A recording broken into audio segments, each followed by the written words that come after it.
Ladies and gentlemen, good evening and welcome to yet another show, an episode number 3 of Ground Zero Everyday Leaders. Today, I'm in conversation with a friend, a classmate, a captain on the ship, and it gives me immense pleasure to be talking to Captain Rakesh Pradhan. Such conversations are never easy. I mean, I've had these conversations a few times now with my classmates, and when I have these conversations, I feel they are the most toughest and challenging interviews I ever conduct. And the reason I say that is because we grow with them, and you trying to be formal in an interview is not an easy thing to do. And more so because you always realize that there is an audience of your own classmates watching you talk to each other and trying to be very formal. That makes it even more difficult. So regardless, we are going to do our best. We have come here to do our job. And with that, Captain Rakesh Pradhan, welcome to the show. Good evening, Alan. Thank you very much. Please, you said rightly, it sounds too formal when you take the full name.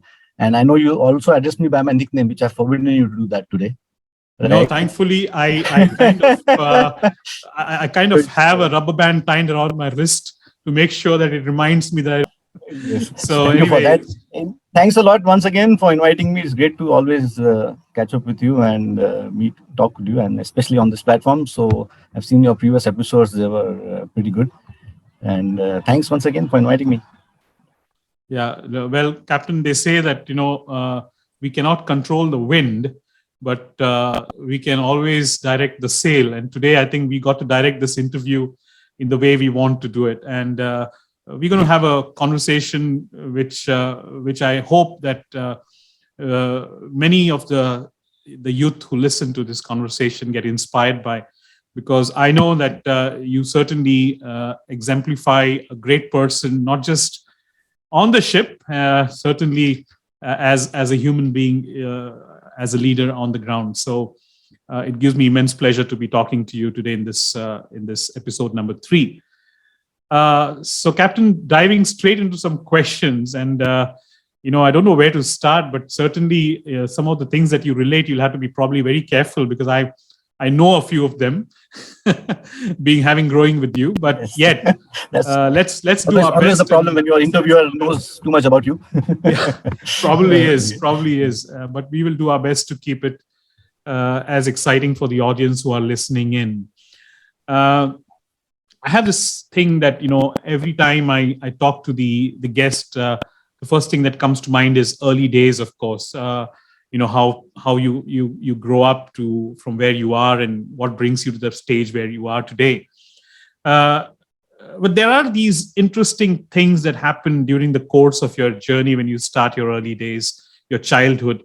And why don't you relate or rather relay a few of the things that you kind of reminded of, Captain? Well, just very briefly, I was born in Mumbai, Mumbai city, and until 4th standard, I've studied in Mumbai. And during this time, until my 4th standard, my father also is a captain, by the way, in the Merchant Navy. So I've sailed in between this few years quite a bit sporadically during the vacation and all with him. And so those are the memories I really have of that time, that childhood days. And then there was in the 5th standard, there was a sudden change when my father moved from Mumbai to Goa. To Vasco, we shifted. He took a job there. So this was the sudden change in culture I had. And, from the extreme hustle bustle of hectic Mumbai life to the, Susegad culture of Goa, which by the way, I just love it. And I think that's the way to live. I think that was the most interesting part of growing up, this sudden change. And then, of course, till 10th, I was in Goa with you all in St. Joseph's. Golden years, as I've already mentioned many times to you, golden years, formative years. And then again, 11th, 12th, again, I went back to Mumbai to finish my college and then joined the Merchant Navy from then on, after 12th. That is the brief. So these are the interesting parts of these sudden changes that happen, which, okay, they are a bit, what's anxiety. Sometimes you have some anxiety, but I think they will be exciting and very interesting, these changes. I love them. Got to meet you all in any case. No, very true. I can't imagine the reverse. I mean, for someone who kind of is born in Goa and brought up in Goa, going to the hustle bustle of Mumbai, I would imagine that is much more tougher than the other way around. So I agree, but it was only 2 years, so it was not so bad. It was only 11th, 12th, after which I joined on the ship in any case. So it was not so bad. Yes, that again that was another major culture change and culture shock, but still, it was cool. right. Well, you mentioned that Dad was a part of the merchant navy and life in the sea, and perhaps that is what drove your interest towards seaman's life, I would imagine. Is that true? And is that how I should, rather we should kind of believe that your life was directed or steered? To a certain extent, definitely, yes. Those sailing trips with my dad in my childhood definitely left an lasting impression, and that is something I was really interested in. But I must confess that I was more keen at a particular time in my life to join the armed forces. So even the NDA exam, I was also preparing, and I was quite keen to join. But I did appear for the exam. I didn't get through. So apparently, I guess destiny had other plans for me. So, but still, the sailing was always there as that option was always there. I was always interested in that. But I did want to join the NDA also. So it was whichever one I get through first, I will go. So then that's how. But yes, but you're right. Since my dad was already there, I sailed with him. Generally, I knew what the life was. Generally, I had a good idea what the life was and what to look out for, and it looked really interesting. So that's why I opted for the name. Well, it is said that land was created for the boats to visit. For us, it's probably the other way around. But when we look at people like yourselves, it seems like the land was actually created for for y'all to visit, and you are a kind of visitors on the land, literally, because y'all spend so much time in the sea. We'll come to that, but then keeping on with the pace that, or rather the questions that we have aligned here. You did mention about Dad, of course, and then my immediate thought goes to the point wherein there must have been somebody who mentors you, and whether it is a ship life or a sea life or a life in an engineering school studies or whatever, you must be having a mentor. Captain, who would be your mentor, or rather, who was your mentor? A little different take on this mentoring, as I would say it's a relatively new term which has come up in, let's say, the last decade or so. But during my start of my career time, this word was not even there. But that doesn't mean no one was mentoring you. You were actually being mentored all the time. There were some people who would mentor you by just doing their job, and while you are observing, so wow, that's the way to do your job. They wouldn't tell you, I'm going to mentor you, come. And they wouldn't say that. That word also I heard only in the last decade, this mentor. But always the mentoring was always going on. I'm sure in all industries, you see at a person doing a good job and you say, yes, that's how the job should be done, and this is someone I should look up to and observe and follow him. I would say the flip side, they are also mentors. Those who don't do their job properly, those who don't have that, they are also your mentors in showing you how not to do a job properly, how not to have this attitude, this whatever laziness, whatever.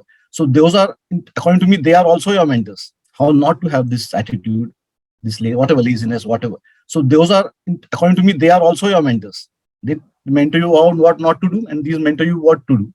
But yes, as such, I cannot pinpoint any one particular person who was a mentor or something. There have been many mentors, and I would say not only the ranks above me, sometimes the ranks below you can be a mentor in showing you what is the right way to do. His job may be different, but the way he does it, the finish, the clarity, the attitude he has, he could also be your mentor. There's always something to learn from somebody. So that's my take on mentoring. So as such, I can't point to one person and say, okay, this person was my mentor. There have been many. There are many throughout this journey. Agree. No, well said, Captain. I mean, there are so many people who actually on the way teach you so many things in life, and I think some of our classmates. Very true, very true. And at every stage of our life, I believe there is someone showing you the way to go, and someone teaching you how life is actually meant to be lived. And in fact, it kind of suggests to me, at sea, you basically learn how little a person needs, right? I mean, Yes, that I yes, think is absolutely. one thing, because you live in that in the middle of the ocean, and you really come to realize that in life you don't really need as much as people really want when they come to shore. Isn't that something that you want to reflect on? Yes, absolutely. I remember reading this quote somewhere, and Yeah, the quote said, if you know where your next glass of water and your next meal is coming from, you don't really have anything to worry about. very Okay, so true. that's okay. So, I mean, of course, no, this is not true for only a ship. This is for jungle, and it's a very, of course, minimalist attitude. But still, basic. Once you don't forget this, then everything else becomes much easier, and you learn to appreciate more what you actually have. You have much more surplus than what you actually need, thanks to God's grace. So it teaches you that. I guess, yes.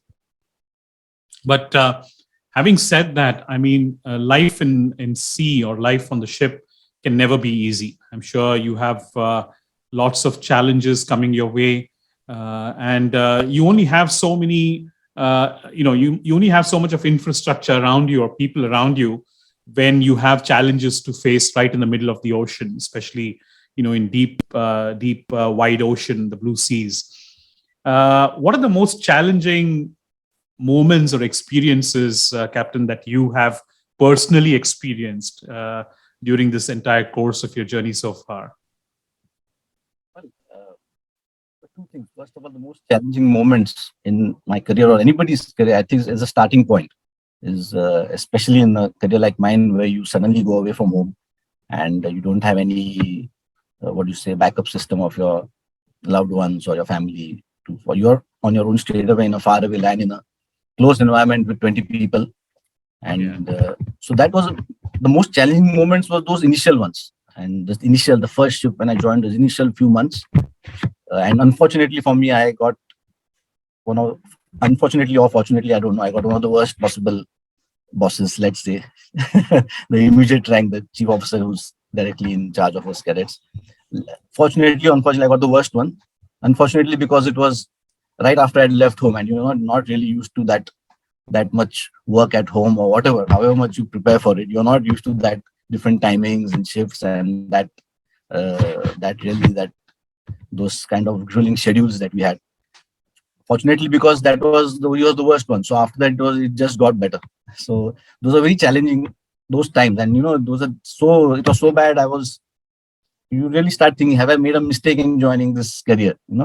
Have I made really at that point it really happens. So nothing particular aside, just a general. But luckily for me, let's say my contract was shortened and we got off earlier because the ship came to India. So it was supposed to be a 12-month contract, but ship came to India after 6 months. So in 6 months we went home. So then luckily that breaking point was not reached. So it was okay. But the other challenges later on, the challenges are different. Challenges are, as you go up the ranks, your challenges become different, as in navigating a particular port and all could be a challenging port. And I would just like to mention one incident that happened to me. So since you said a challenging incident was that, this happened in Mexico. And I was on a tanker that time. I think I was the third officer. We were doing of tanks, so that the oxygen level is reduced. So even if there's a spark or anything, you don't catch fire. And during this time, while we were doing this process, we have to check the oxygen every hour in the tanks. And while this happened, suddenly there was a storm coming. So there were very strong winds.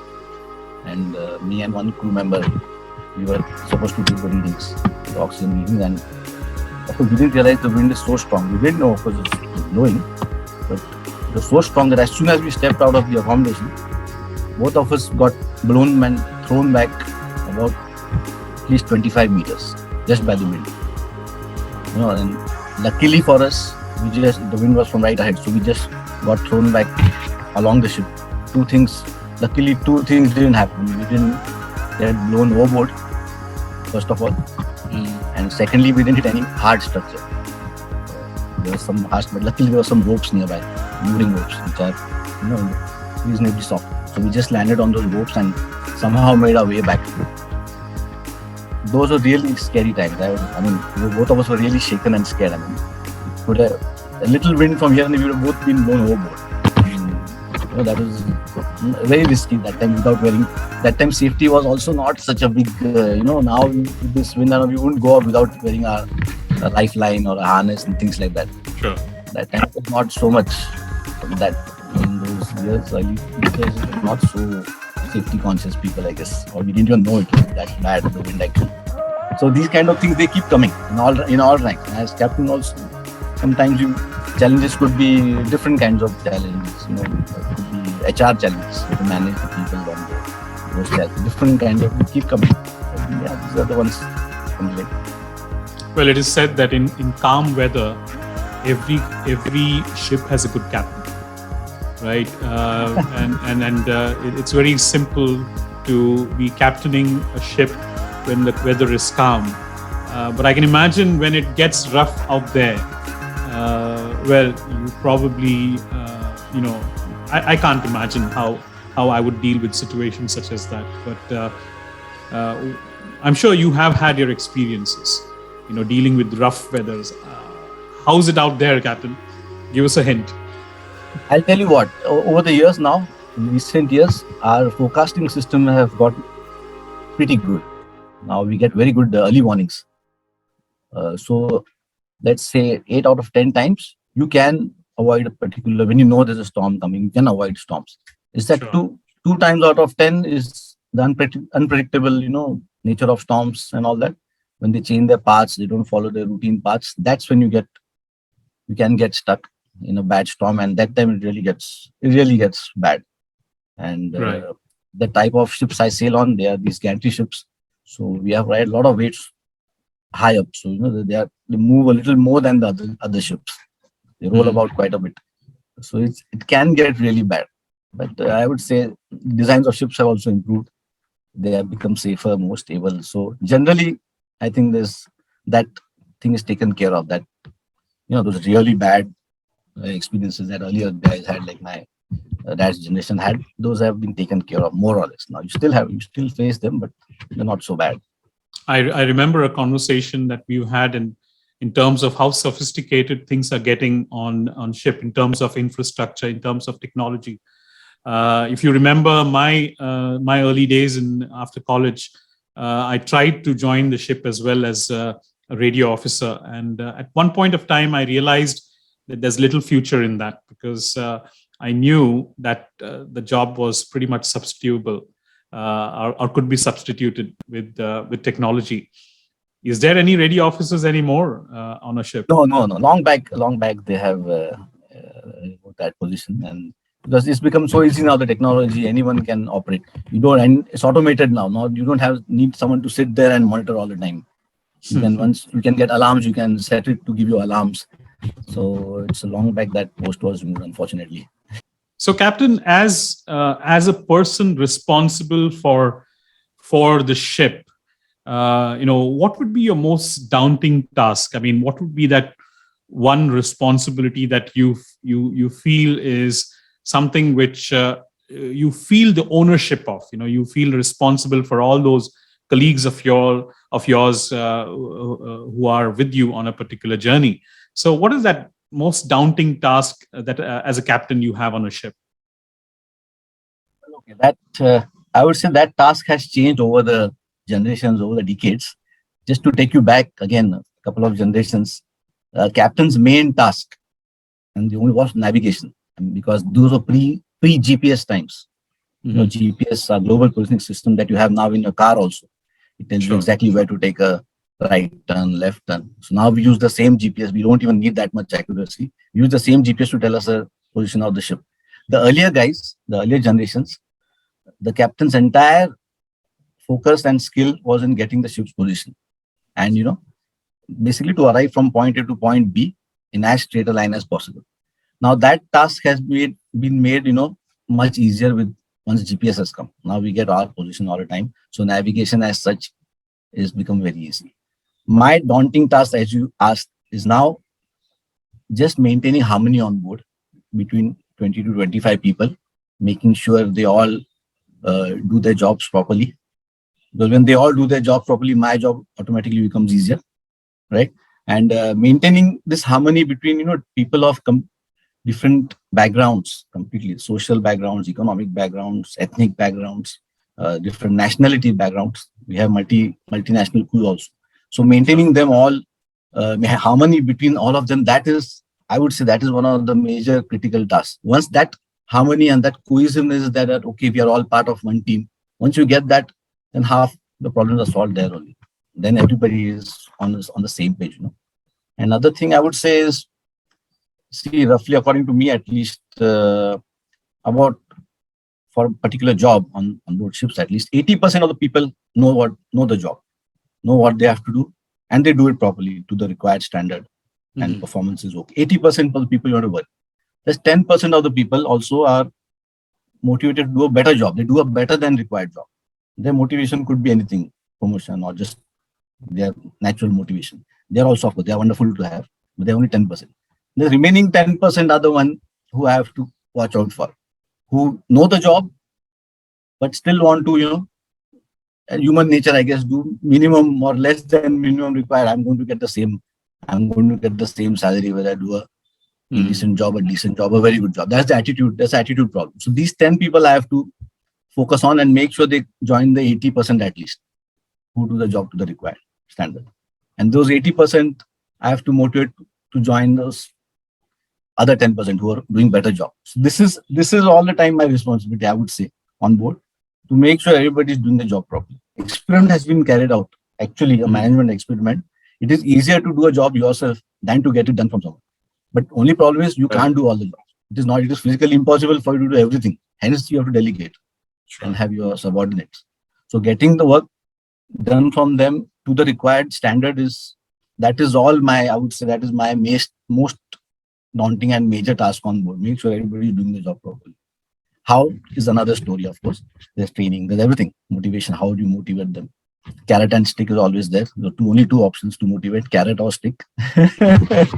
But yeah, I would say that is one of the main things. Now my job has become that main job. I would say, at least in my opinion. Right. Well, when you started talking about it, I thought almost, well, what does a captain really do on a ship? It was like you almost suggested that my job is done. I'm just going to sit, relax, have my 6 or 7 months in the sea, and take my nice little package and go home. But it appears the second part of the conversation did really bring out the actual essence of the challenges, or rather the daunting tasks that you have on board the vessel. I mean, Captain, it certainly suggests that there's a lot of leadership trait that comes into play. It's all this teamwork, motivation, things like that to keep everyone together.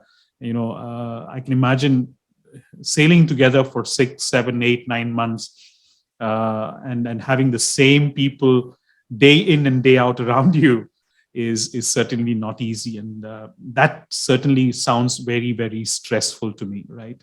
But yet you make the moment lighter for them, and as a captain, it appears that is the major task that you have. I think as you rightly said, if you have all your hands working well for you, your job is less stressful. So it's nice to be hearing of that thing.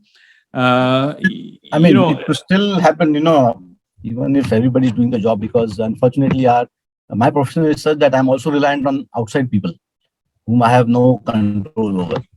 Let's say, for example, when I'm approaching a port or something, so we get this local person called a pilot. He comes to guide. He's the port and all. So him, I have no control. I have no idea how he's. I have to assume he's a competent person. I have no idea how well trained he is, how well skilled he is. I have to just take, he's come and I have to accept that he's a competent guy. Then we have the tugboats who assist us in berthing and berthing. All these I have no control over, basically. I have to assume they are skilled and all. And that is one place where, it gets very stressful when you have no control over someone who's actually helping you guide your ship. That is one of the most stressful times, I would say. The example just comes to mind of the Ever Given, the Evergreen ship, which Yeah, was blocking the Suez Canal. correct. I think about over a year back. Sure. I won't go into the case details, but there was pilots on board for the Suez Canal pilots, and basically they are guiding the ship. Now, how skilled they are and what they are. So, in effect, I would say you have to just rely on them. It's a very narrow passage. You have to rely on them, what they're saying, what orders they're giving, the tugs, everything. And so, for basically no fault, I would say no direct fault of the captain, this incident still happened. I'm sure it must have been a very stressful thing for him. So, I mean, you're in the limelight of the entire world, your ship, and after getting freed from that area, also the ship was detained for what was basically a ransom by the Egyptian authorities. Until you pay this much, we won't leave the ship. So I'm sure he was under a lot of stress. Of course, that amount of stress that level of stress is something else, happens once Sure. or should not happen even once in a lifetime, but once in a while it happens. But to a lesser degree, we do have stressful moments, and knowing the consequences can be very large, like oil Yeah. pollution or something that will suddenly come in the limelight of the entire world. So knowing the high consequences, the extreme consequences, that's where the stress levels sometimes go up, especially in all these, basically with some outside people who we have no really control over. Yeah, right. So, Well, the next question I kind of had lined up was to provide advice to the young aspirants. And after listening to that stressful life that you already are kind of portraying, I'm not sure how that's going to go. But anyway, no, there are ways to handle it. So there are ways. I'll tell you ways also to handle it. Very true. No, I'm just pulling myself here, but yes, Captain, your advice to the aspirants, especially those who want to join the shipping line as such, what would be your advice to them? I would say, it's a great job. First of all, it's super cool, I would say, but be sure you know what you're getting into. I mean, we have a lot of incidents happening with the young guys who come now. They are used to a suddenly different lifestyle before they join. So every day, Friday, Saturday night pubbing with friends, that is not possible. You may not have your own rank on board also. So you have to be, first of all, ready for that, ready for a certain amount of isolation. Maybe not isolation is the wrong word. Solitude, I think, is a better word. You should be comfortable with solitude. On your own, you'll be quite some time. You'll be on your own.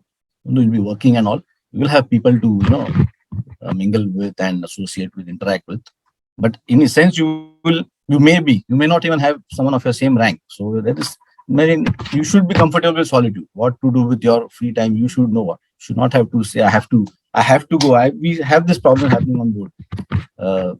They say I cannot do without going to a pub Friday night with my friends. So I can't handle this. Then I said, there's no Friday, Saturday on board. You're on board. If you're in a port or something, you can't say it's Friday, I'm going to stop working now. It's all on based. So we have these issues coming up with these young boys who come, and so these all things they have to be ready for.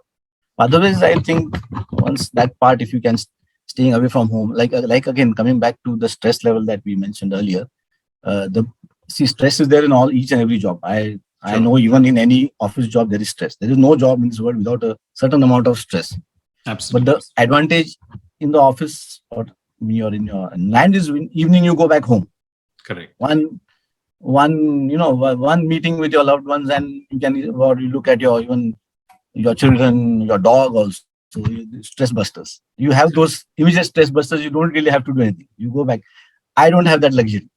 That is the only difference. Or these young people who join, they will not have that luxury at that what shall I say, a very young age or very not immature age, you can say, when they join. They may not have that luxury. So that's all you should need to be able to handle. And now what has happened, we have good communication on board. We have WhatsApp. So all the time, it's a good also, and it has its flip side also. So we have had those issues also on board. Too much time on WhatsApp they are spending. Now they can't work. They're not getting enough sleep, rest hours, too much time. But good part is at least they are in contact with their family on a daily basis, at least in contact, if not, in touch. So these things are there. So this all these guys who want to join, they have to be ready for all these hardships. Otherwise, Yeah. I would say it's a very good life, very good career.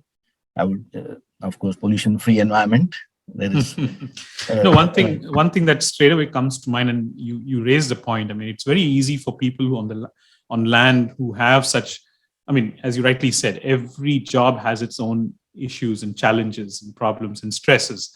But you rightly also said that at least people on the land, they can go back home. They can have those stress buster feelings and experiences, and the next day can be a new day for them, but not on the ship. The question that was kind of coming to my mind when you're kind of relaying this was, are these young candidates or cadets or whoever you call them trained psychologically before they're on board the vessel? I mean, do they have some sort of a training or on shore before they join the ship? yes, Alan, they do not only training, but before joining, they have a psychological evaluation. I'm not sure. I remember it's a 16 PF form. It's called a particular set of 100 questions, or I don't know, 200 questions, something like that. And they have to answer the first thing that comes, take the first thing that comes to their mind, something like that. Mhm. So we have in my company at least, we have a proper marine psychologist. I'm sorry, not marine, a psychologist sitting in our office who does only this. Sure. Not only for new entrants, not only for new, what shall I say, new cadets who are coming, Recruits. even for the not new recruits, even for the new people at higher ranks who are coming, Mhm. like even captains who are coming. So they will be evaluated psychologically. So that is, evaluation is there. Training as such, there's no training as such possible. There's a counseling. Yes, we have counseling. We have a welfare department who does a good job of counseling. If at all you have some issues which are not related to job, just but are affecting your performance psychologically, you can always contact them. So the helplines are there. Even DG Shipping has got helplines. So counseling as such is there. There's no training given. Training is all what I just told you. When they join, tell them this is how it's going to be. Be prepared, that be aware that you have to be ready for this particular lifestyle. That's all we can train them in the training time. That's all. Right. Okay, then let's steer ourselves a little bit away from the stressful things that we just discussed. And you cannot lie by telling me that you don't have the better times during your sailing life. And we keep listening to the nice stories that you have when you go on, when you end up in a nice port. Captain, question straight to you, and the answer I require is to come straight from your heart. Your favorite port city during your sailing times, which is one of those places which welcomes you with both arms, as they say. All right. So just to let you know, Alan, my particular trade, the cargo that I carry, our main hub is in Brazil. All right. So our Brazil is our main exporter. We carry this paper pulp products. So Brazil is one of the major exporters for that. So our main hub is Brazil.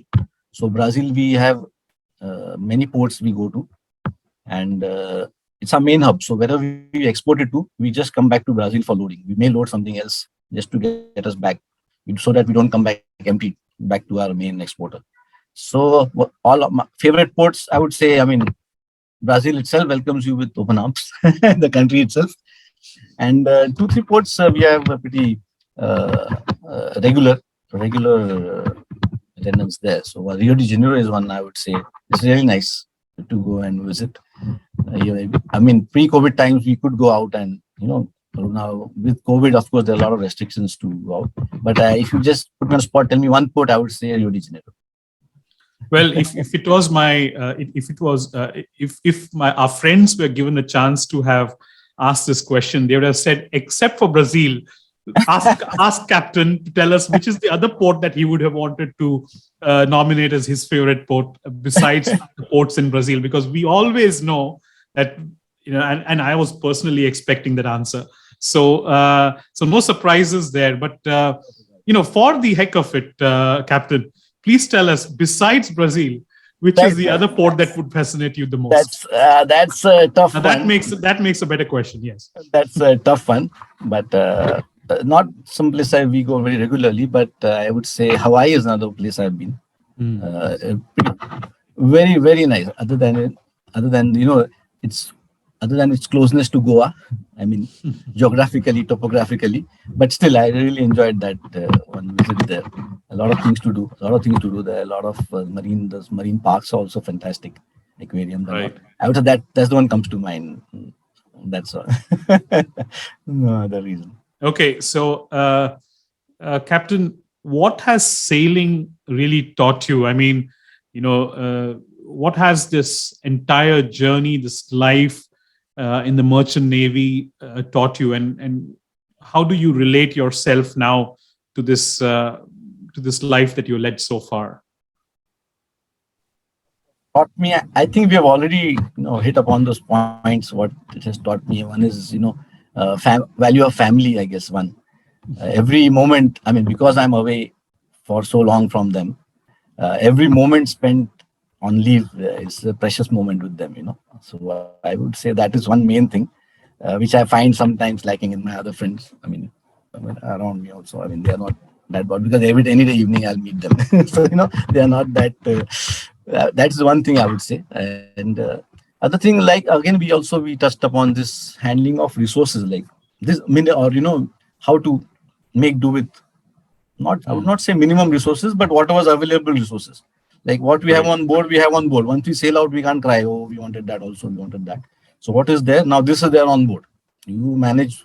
You should have first of all planned properly your resources, what you need for your journey, and that's it. What we have, we have. Make do with this. Yeah, plan for it, and we already spoke about this a few minutes back. I guess these are the two main things: intrinsic Yeah. values. No, it is said that when you're on the ship, you're the captain of the ship.